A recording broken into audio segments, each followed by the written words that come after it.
police telling people to shut the F up. All these things are forced. When somebody is forcefully removed from their family.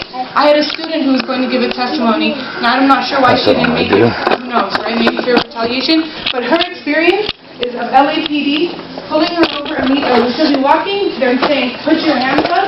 She immediately puts her hands up, take off your hood. Oh, you're a girl. See, to me, that is use of force. We cannot look at just the deadly use of force. Even some statistics, from 2008 to 2010, the use of deadly force, 95% of those were in policy. You really think that all of those unarmed people that were in policy to kill them? How about Usman Chaudhry? 4 in the morning, he was laying in front of, sleeping, and he was killed, and then evidence was planted on him. All of those levels of use of force that was used on him. So one, expand your concept of use of force. And two, have some institutional accountability. How is it that of the non-lethal use of force, over 99% were considered in policy? Why are we allowing police officers to lie? Why is the institution allowing police officers to lie? So increase accountability. When a civilian does these kinds of things, if a civilian was to go and shoot someone sleeping on the street, they would be arrested and held accountable very quickly. So we need to see how are we holding police accountable. The last thing, don't claim community partnership. Because time and time again, the police commission says, oh, we talk with ACLU, oh, we work with them. Well, guess what? The Muslim Public Affairs Council, ACLU, these big organizations do not speak for the community. They are just as wealthy and have just as much funding. Therefore, militarized presence. Therefore, the police. They honor people like Mike Downing who have caused such destruction and death in our communities. So do not allow them to speak for the community. Hold officers accountable and actually do proper outreach to the community because we all made this happen, not the city. Thank you.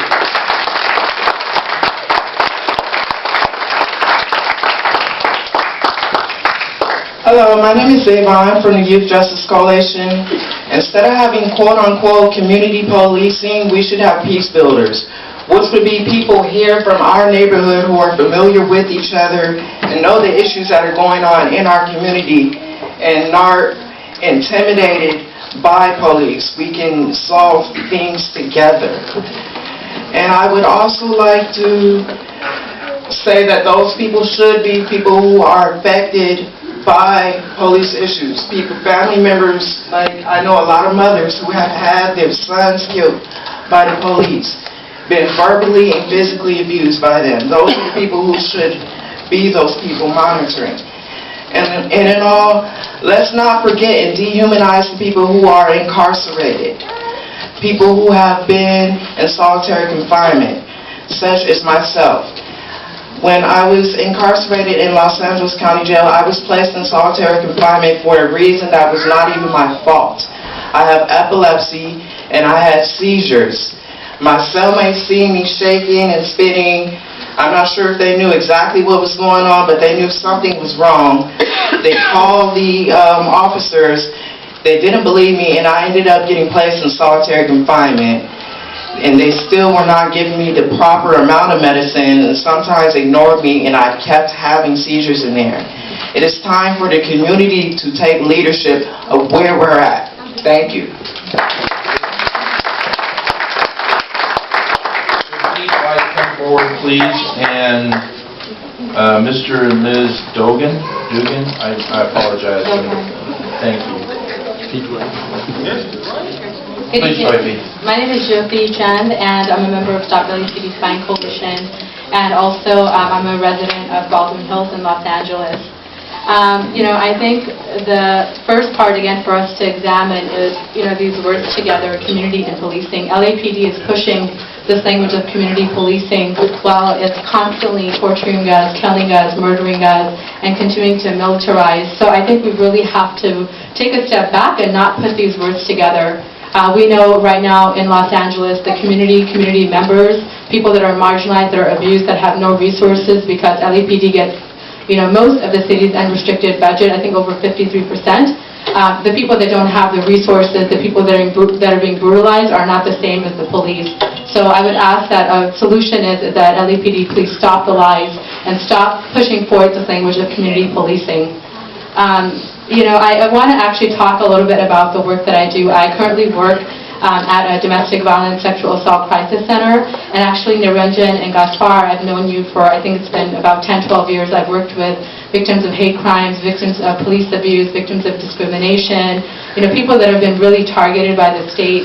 And I know that when I work, currently in my job with a domestic violence victim, it is not the matter that they're shot and they're dead. It's the matter when they are verbally abused, when they're tortured, when they're intimidated, when they're followed, when their rights are violated, when their paperwork is being taken away. I myself have gone through the immigration system in this country. When I was in Ninth Circuit Court in removal proceedings, it wasn't until that moment, right? But it was actually the first day that I stepped foot in this country where I was constantly reminded that I'm not wanted. There's a certain level of violence that I suffered since I was 7 years old in this country. So it wasn't being in an immigration court about to be deported. When I've been pulled over by a police officer, it's not just that end fear of being shot dead or am I going to be molested, right? It's all the verbal abuse, the way that they look at you, all of that is the use of force. And, here when we say how do you end violence, there's a whole spectrum of violence. And, what are the solutions? We have to be honest about what actually happens in the streets. Thank you. And what is LAPD doing? Thank you.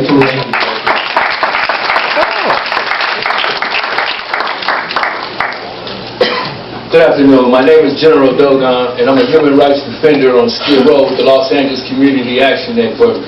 And for the past 10 years, one of my job responsibilities have been to be an appointment on our community watch team, where we go out and watch basically cops from the second season this year. I have been on hundreds of incidents, and since 2006 I've filed over 92 racial profiling complaints against LAPD. And every last one of them was denied.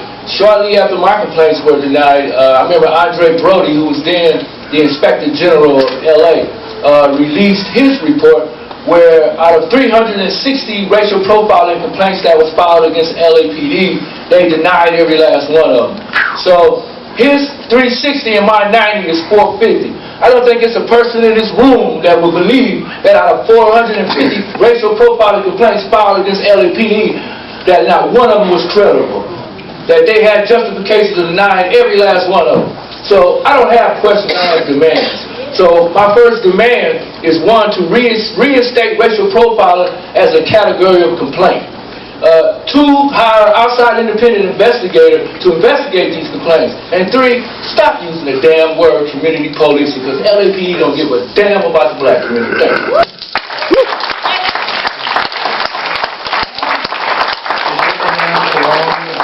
And Robert Rubin, please step up.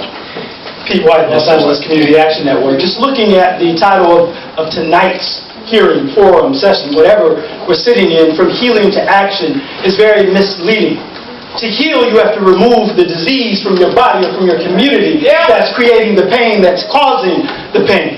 We understand that racial profiling is the gateway to violence, is the gateway to abuse in our communities. Ask the family of Ezell Ford, walking down the street on 65th and Broadway, racially profiled, subsequently murdered. Ask the family of Stephen Eugene Washington, autistic young man, walking down in Koreatown with his headphones on. The police pulled up on him, shot him while they sat in their police car. The family was granted $900,000, which is a penny to a person's life. The police department, the two officers who were guilty, subsequently were awarded $2.1 million because they felt they were discriminated against. And so what that tells us is the system and the institution continues to reward our murder, continues to reward our abuse. So if you want to be of help, of support, I demand that you demand the Bill of Rights for police officers be changed. That's your recommendation. That there's charter reform for the police department so we can begin to disrupt a system that was built in the late 1800s that started as slave catchers. As a black man, that has a particular sort of gnawing at me. They enforced Jim Crow, they enforced the black code, they enforced segregation. This is what Chief Bratton says. They were union busters for the Latinos in the room. They were the enforcers of Operation Mojado, counterintelligence, now segregating through gentrification. counterintelligence and insurgency. And so I say that history lesson and bringing it up to today, that their form and function has been the same from the gate. And it's only when we structurally disrupt, and if you're serious about your role, structurally disrupt what they're doing, that this changes. If you are not serious about your role, we can all go home. Thank you.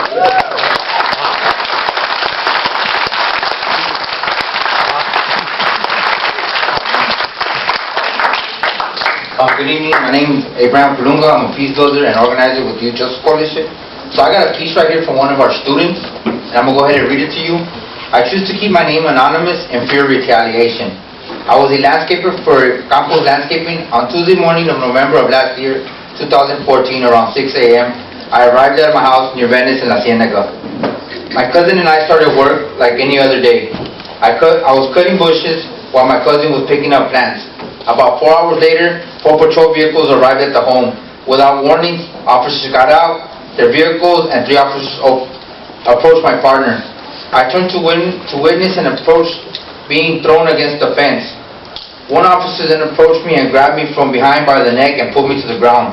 I hit the back of my head on the ground and lifted it up. Once on the ground, the officers got assistance from his partners to turn me around and shove my head to the grass, where I busted my lip. I was handcuffed and placed in the patrol vehicle for 2 hours. During this time, the officers kept us until they verified that we were landscapers. Then we were able to get back to work as if nothing happened. Thank you.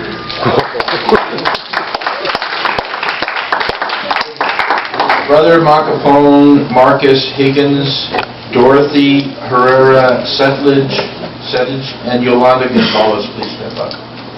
Thank you, sir. Please. I've heard a lot of complaints, and you've heard a lot of complaints. What are our next steps, and what are the actions that we can take in order to change this system? On one hand, I have a nephew who was murdered by another black man. I was glad that he was caught by the police. On the other hand, you have a police officer who may kill another black man. My question would be to this panel to find out and look at the profile of the officers on the street. Are they grown out of our community? Do they know us? Do they live among us? I can look in the room, I can tell you who is a police officer. I think most of you can. We need to have some concrete ways to support all the efforts that have been said here today, including an independent review board to deal with any issues of police crimes against citizens. It's a shame that we have to sit here and have these conversations year after year after year and don't see the change. I don't know what I could say that would change your mindsets or the police department's mindset on how to cure the pain that we feel when unarmed citizens are being murdered, killed, shot, for whatever reason. And then on the other hand, I have other associates and friends that are dying black on black, brown on brown crimes in the community as well. We work and live in 90044. I am glad that you came to 90044 to have this conversation. When you leave, think about it. Go back, put some policies in place that will give us a voice to be able to address the assaults, the murders, and things that might happen from the hand of Los Angeles Police Department. There are some good officers out there, and you may disagree with me, but some of my friends are police officers, all right? I have relatives and friends that are probation officers and police officers, and never once have they pulled a weapon on anybody. Thank you. Thank you.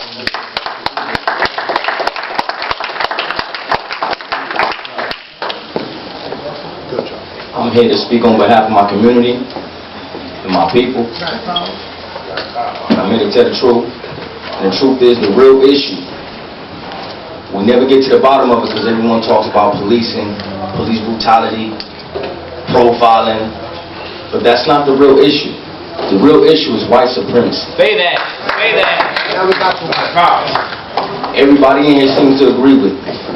Oh, yeah. I haven't personally shook hands with half the people in the room. I've never seen some of these people before, but somehow they agree with me. The real issue is white supremacy. White supremacy. The real question is, how do anybody on the board who has anything to do with the police commission, with the police department, how do you get rid of it? Not washed under the rug, not changed to a new uniform. How do you get rid of it? It's bleeding my community. It's bleeding my people. Sometimes we get together in public and talk about it. They show up in riot gear for a conversation. How many people saw riot gear for the biker shootout? Where's that? White supremacy. Get rid of it.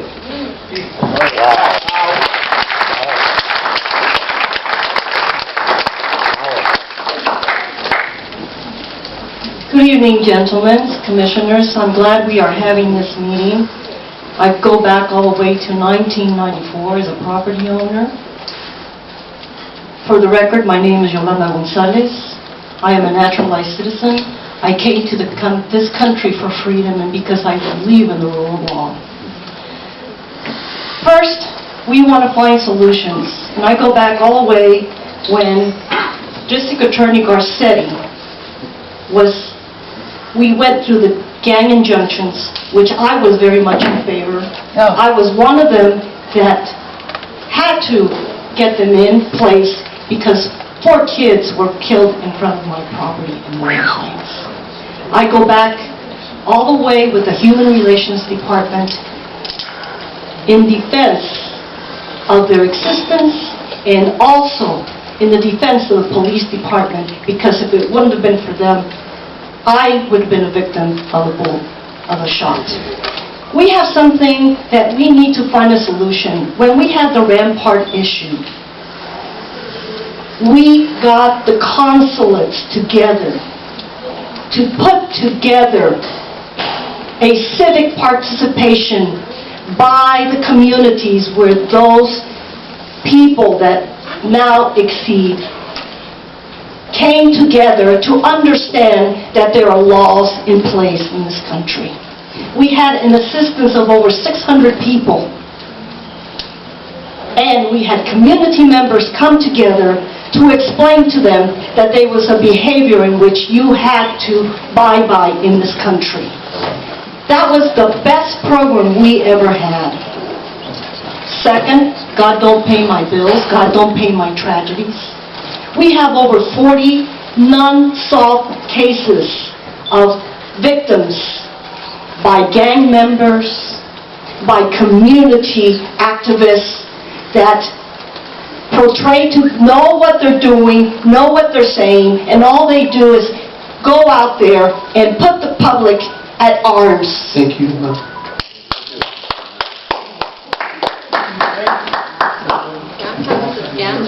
Dorothy Herrera Settlage. Am I pronouncing the last name wrong? Okay, Mariana Saba, Bella De Soto. There you go. And Telmi Perez. Please step forward.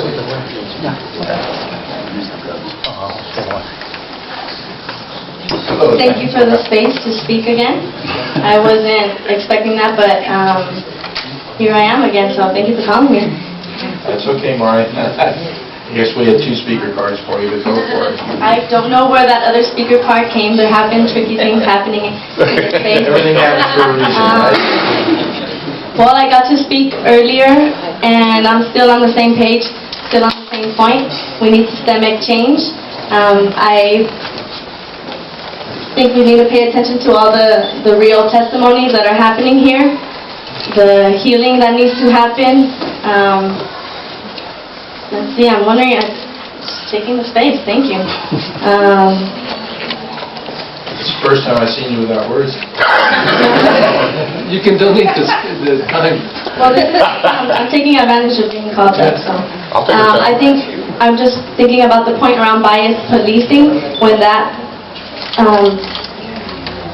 the friendly language that you all are trying to use. Instead of saying racism, white supremacy was called up and called out, and that's where our conversation should part from. When we try to think things on an individual level and try to think that it's a cop's bias policing, a cop has a bias, and we're not hitting the nail on the head. We're not going to solve things on that individual level. We cannot do bandages. When we talk about bias policing, we're talking in terms of bandages. The actual changes have to be systemic, and we need to actually call out the racism that is. Ooh, how much more time? All right. And I know another fact that we want to share is folks who have been courageous enough to share complaints on the street around racial profiling. 45% of those complaints that are filed between 2012 and 2014 were from African American males, and 17% were African American women, and we, as an African American community, only makes up 10% of the community, so there's another fact for you all to think about. Thank you so much. Yes, thank you.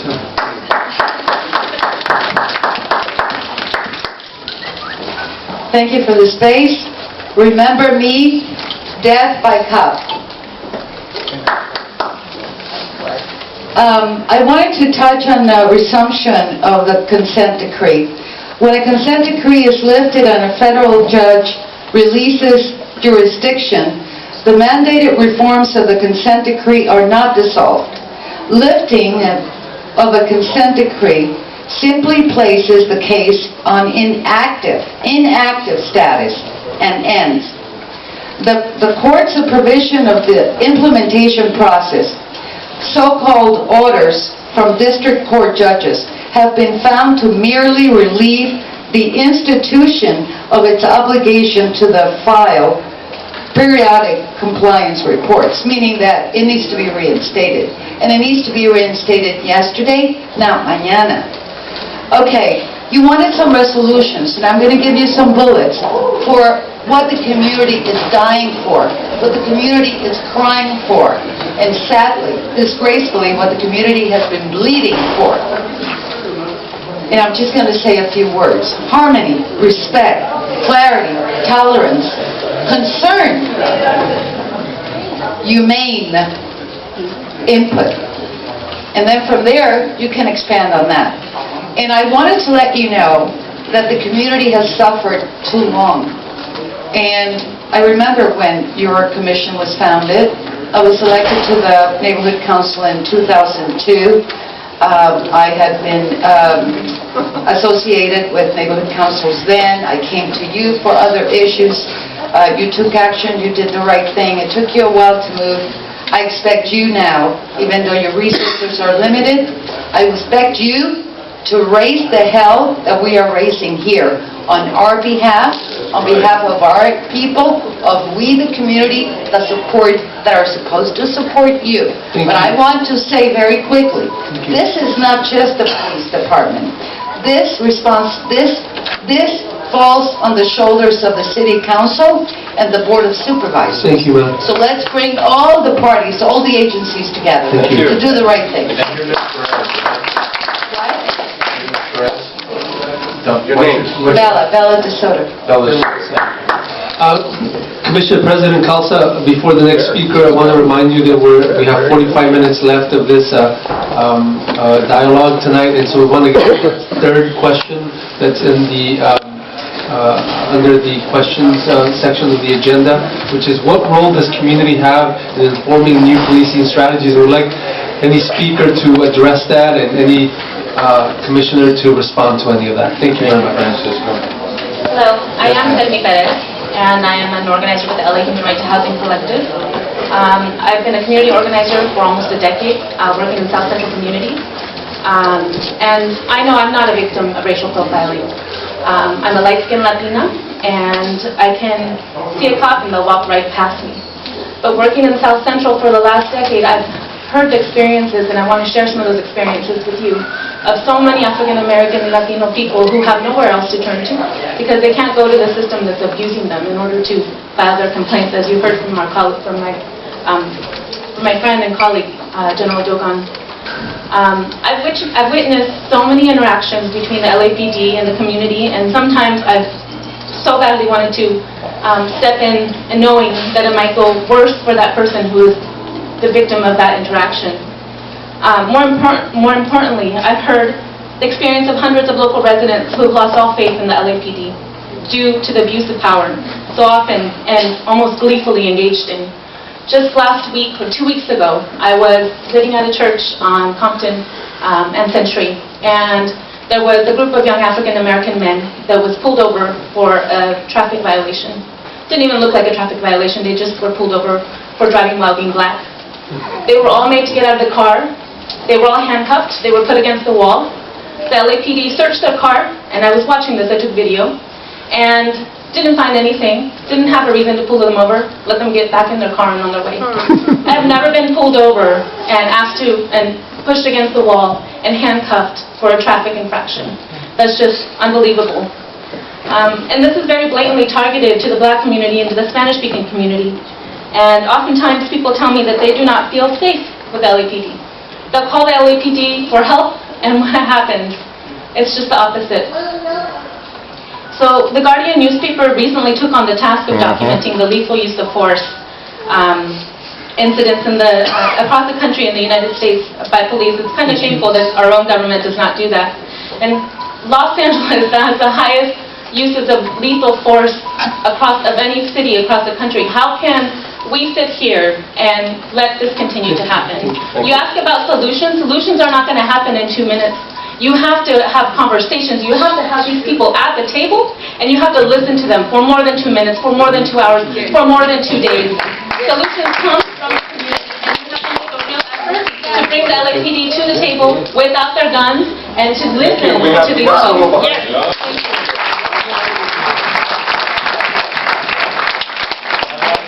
Nadia Khan Guzman, Kevin Orange, and Daniel Arevalo. Please step forward in whichever order.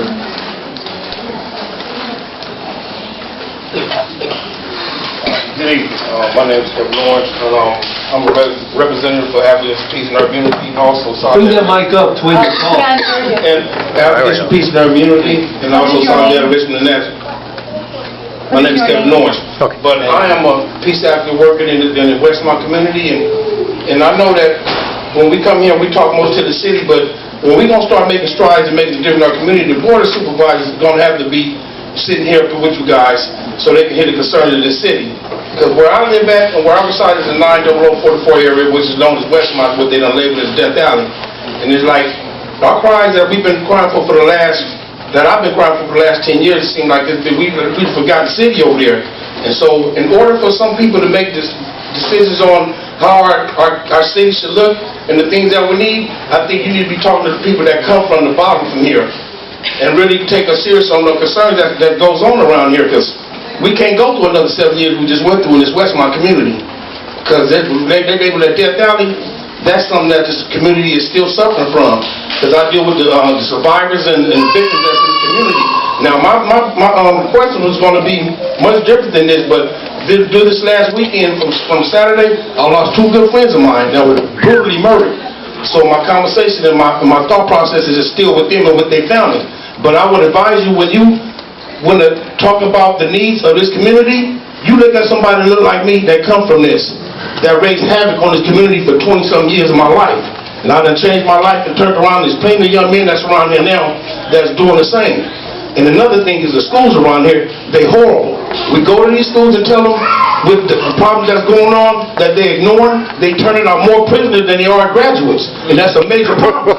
So we got to stop that pipeline from our schools to them prisons. Because they let the older guys that did 30, 40 years, and these young guys that's dropping out of school, that's not attending school, who you think them beds is waiting for? Is waiting for them. So I would love to sit down and talk with you and give you the real solutions that we need right here in this 90044 here. Thank you. Thank you. My name also got called for it, so I'm going to yield my time to Ray. Thank you, Nadia. Thank you, Nadia. You are cool. My name is Ray Lewis. I'm organized with Dignity Power Now. First and foremost, I have to say Ashe to the Master Creator, not to say Ashe, Ashe, to the ancestors in the past, present, and future, come into this place and charge us with our endeavor. Now, I'll just speak about profiling. When you look at me, what do you see? Tell me. A black man, tall, I got all this African stuff. If anything, you would say that I am endowed with my culture. So I feel that this is a cultural attack. They don't want no one to express themselves freely, independently, in who they are. I'm a drummer. Sometimes I want to come out and bless the area by drumming in the street. I'm not hurting nobody. There's always one person who's going to say something. That's that white supremacist that brother's quoted. Now, we know that white supremacy is a system. It's deep entrenched in America, but we can dismantle it. How we can dismantle it is by addressing it, saying that it is there and it does exist. If we can't do that, we ain't gonna do nothing. Y'all just sit up there wasting our time, and we just bullshitting each other. But the real problem of it is, every black man, every Latino, every gay, every purple, green, whatever person, we're being oppressed by white supremacy as a system. It's manifesting in all different kind of ways, and it is hitting all different kind of people. So y'all may be next. You never know. Thank you. Wow. So we want to focus that question again. What role does community have in informing the new policing strategies? Just reminding the audience. Hello, my name is Daniel Arvalo. I'm president of the California Young American for Liberty Coalition. We have a Constitution pocketbook. We send it to every student in college. We have 66 charters in colleges. And basically, let me read the first part. The Young American for Liberty. America was founded to protect the individual rights of life, liberty, and the pursuit of happiness. Unfortunately, since its conception, the ideals our founding fathers set forth has slowly eroded away.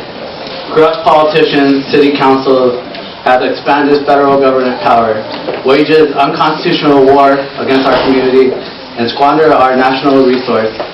Our nation's founding document, the United States Constitution, which I hold, has been reduced to nothing more than a piece of paper. Nowhere in the shift away from the constitutional thinking more prevalent today than on American college campuses. Baptism has found a way home in the ivory tower of the Academy of Colleges campus. Baptism means tyranny, like corruption and stuff.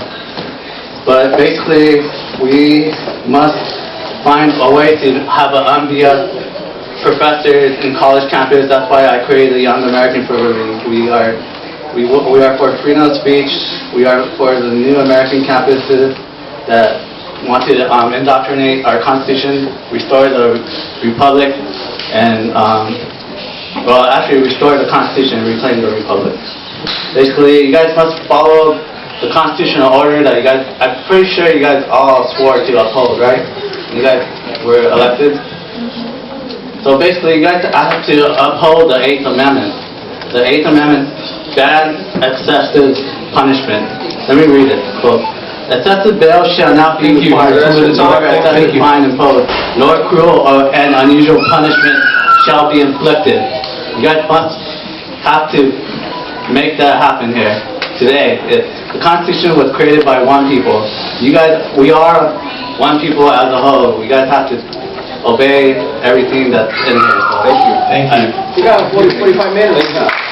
Trabotia, Ford, yeah, under the Brown Rule Act, it says 30 minutes is the max we can speak. The Brown Act allows us to limit public testimony. It sure does. Go to City Hall. Thank you. Trabotia, Ford, Darius Hawkins, Eden F. Sakino. 1 minute there. 1 minute? 2 minutes. City Hall. 2 minutes. You have 2 minutes. Don't get confused. Oh, okay. Yeah, pay attention. Good evening to you. I appreciate you coming out. I just wanted to know, what is the LAPD's definition of transparency? Because my son was murdered back in October, and I'm still waiting for an investigation. I haven't had any public relations people from LAPD, no liaison or anyone to try to get in touch with my family and I. And we're hurting. We're waiting. How long do we have to wait? Where is the transparency? What is transparency to LAPD? I'd like to know that. Wow, lady. Wow.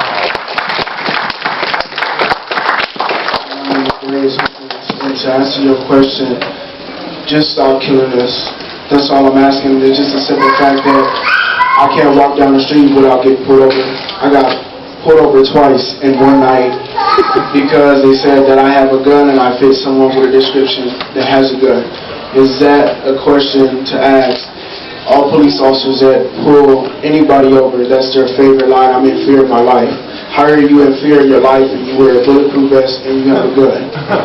Some of our countries don't have officers with guns at all. So why Los Angeles have officers with guns? Because how are you scared, first and foremost, of your life? You're nothing but cowards to me. You gotta take a baby's life because so-called you're in fear of your life. You wear a bulletproof vest. What are you scared for? Stop killing us, stop killing brown-skinned people, and just babies have to die because you're trigger happy. You don't have nothing, you don't have a heart, you don't have a soul, you can just pull that trigger, go home and sleep at nighttime like everything's okay. Everything's not okay. The mother has to grieve, family has to grieve, come up with burial money because you took their life. Over what? Senseless and heartless killing? It's gotta stop. And today it needs to stop. And please take my words in consideration. I'm tired of waking up each and every morning and looking on social network and see another black life, brown life being taken because an LAPD officer so-called scared of their life. You guys get out of war and think that you come home to America, this is a war zone. This is not a war zone. These are families and communities that's trying to rise above what they're going through everyday life. I work very hard. I get pulled over in my work clothes. I got pulled over in the rain, handcuffed, and put back in a police car for hours and hours, and I'm coming home from work. Thank you, sir.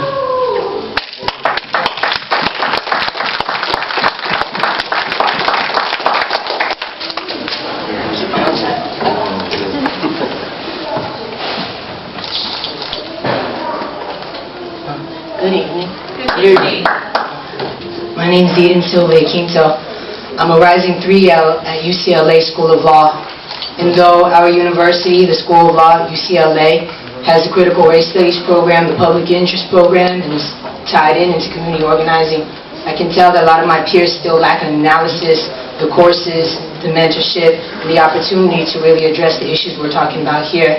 And in fact, when we pass the bar and we're put to work as attorneys, we're downstream in a disappointing situation of baby children being called gang affiliated, just because they supposedly, because they wore a hoodie that looked like this other kid, and they were coming nearby the liquor store. So it's not about a criminal defense anymore. It's trying to push back against what was coming from upstream. From the police officer who said that was a gang member, from GEO and Correction Corporations of America who are lobbying to make sure that there are messed up immigration and criminal laws, and we're aware of this. And we also know that it doesn't need to be that way. So I demand that for police, when they're being trained, in the meantime, whatever line item budgets you have, that training be under the control and under the power, the direction of community, like Youth Justice Coalition.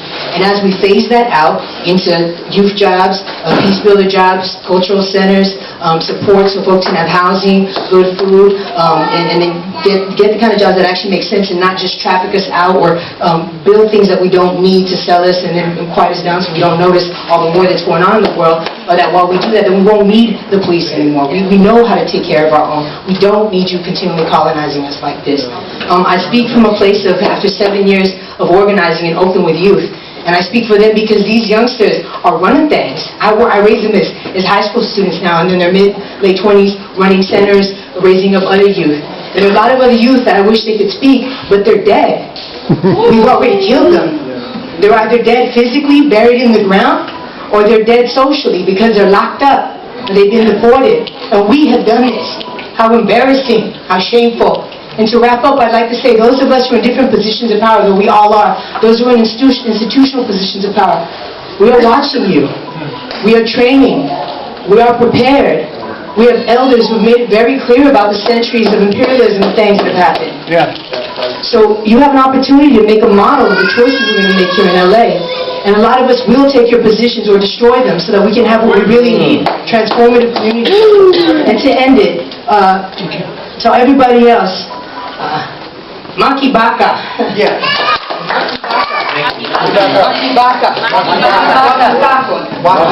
Wag matakot. It means join the struggle. Do not be afraid.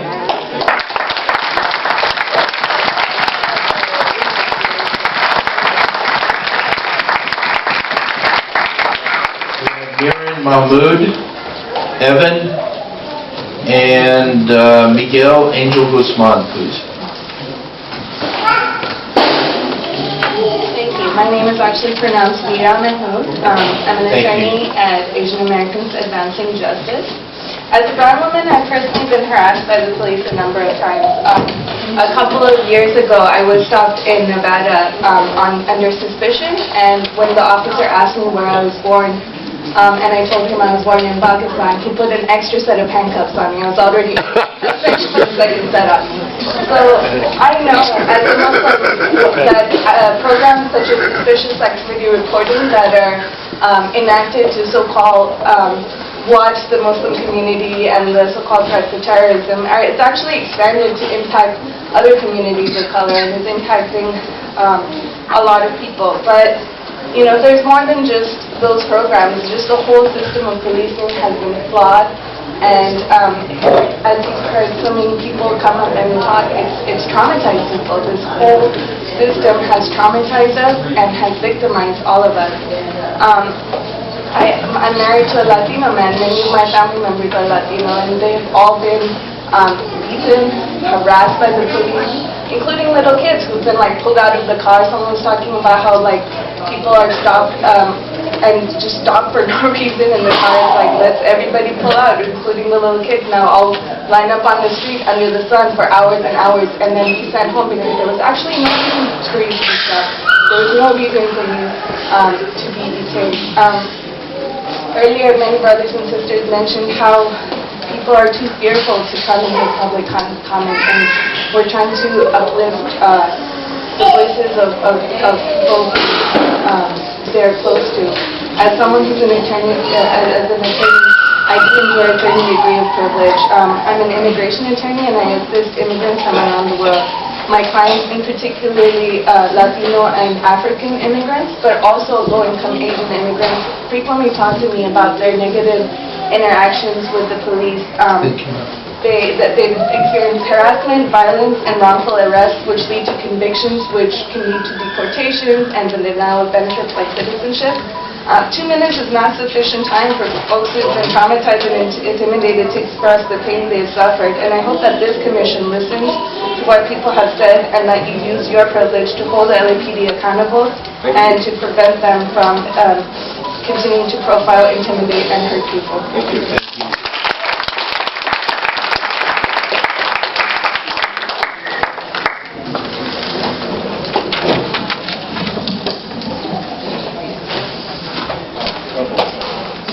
What is the data collection tonight? Are you reporting? Yes, we did. Yes, you did, or yes, you are? No. Yes, we do. That's what I said. Where is the person that's recording? Being recorded there by the mic, and it's set up behind the commissioner here. Wonderful, wonderful. I gotta make sure. That's right. Just gotta make sure. I see a lot of good talking going on, but a lot of uninterested faces. Which only suggests tonight, the question was, the solutions already went out tonight. There's nothing else I can add to the solutions tonight. But there's one thing I can do to be a solution tonight, so that you all can see what solutions should look like on the spot corrections. One is getting this podium out of the way. The podium is in the way. The community is back here crowded. while all this space here is waiting to be occupied. And I come from the Occupy movement. And I'm ready to occupy something tonight. So, if I can get some help, we can move this podium out of the way. Ray, can you help me tonight? No. Thank you, Ray. Help me tonight. Sir, can you just leave the podium where it's at? No. Sir. No. Help me, Ray. Sir, help me get to that podium. Sir.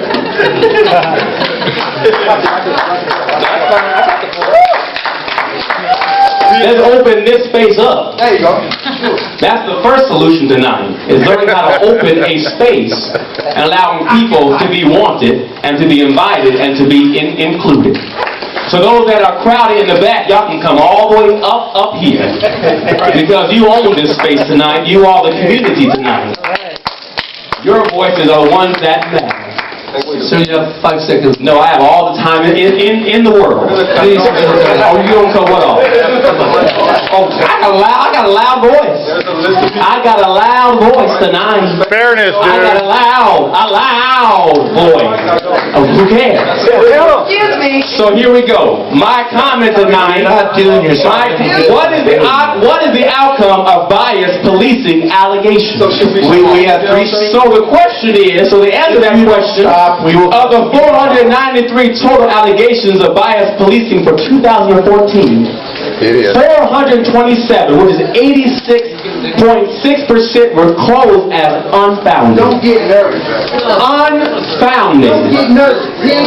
Which, according to the 2014 Biased Policing and Mediation Annual Report, means that an investigation found the incident complained of did not occur. 86.6% were unfounded.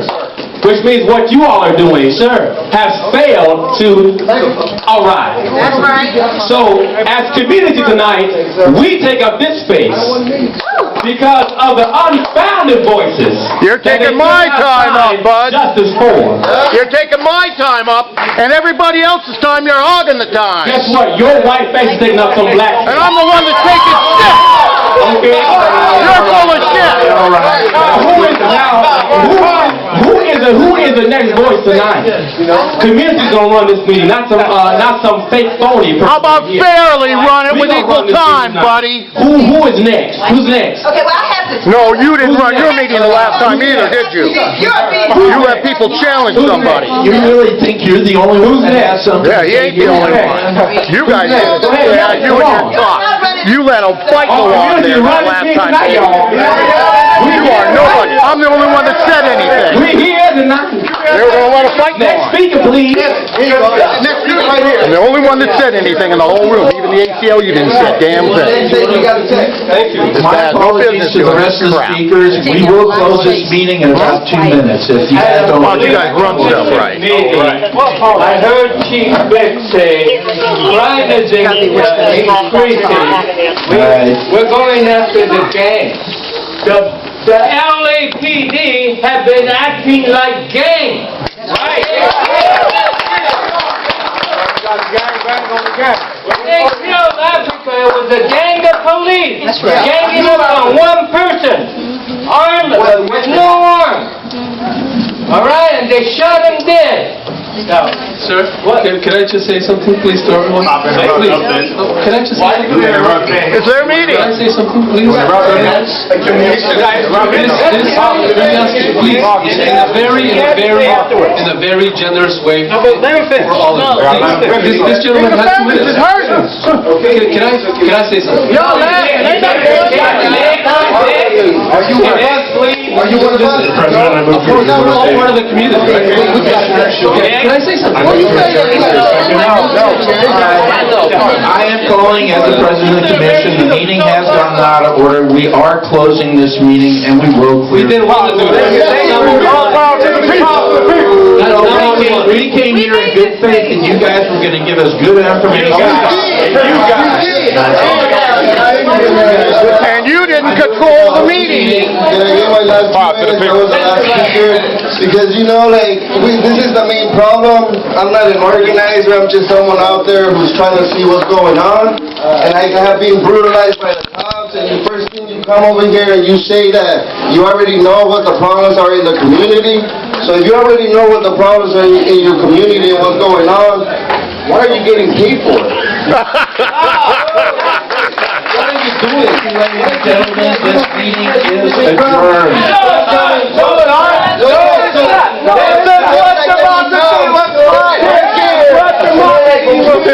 I not want to be able to listen to what's going on. You think time is gonna run out of time or something? No justice! No peace! No justice! No peace! No justice!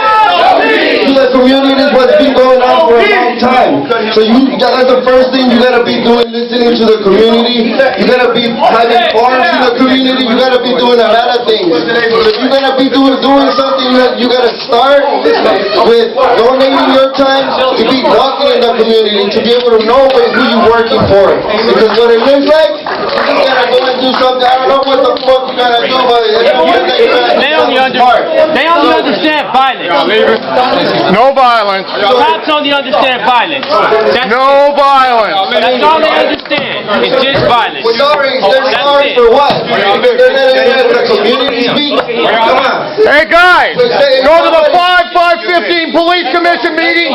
They erased all the audio and they committed a felony. Excuse me. Okay? You got Beck and the Police Commission right now, and you listen, buddy. They committed a felony at the 5/5/15 meeting because they erased all the audio. Go to the damn video. So you guys get your stuff straight, because they're criminals! Right. And they're falsely charging me and you don't give a damn! Sir, we have small children in the room. Oh. Well, you ain't running stock for jack! No matter. Did you hear what I just said? Up yours! You bunch of phonies! So you think about what I just said, commissioners. You go look at the damn video. Had enough of you fools. Did you all listen to what I said? Go watch. You people wouldn't pay attention to the last meeting, and you better pay attention now, because I'm going to take down everybody who doesn't pay attention to this crap.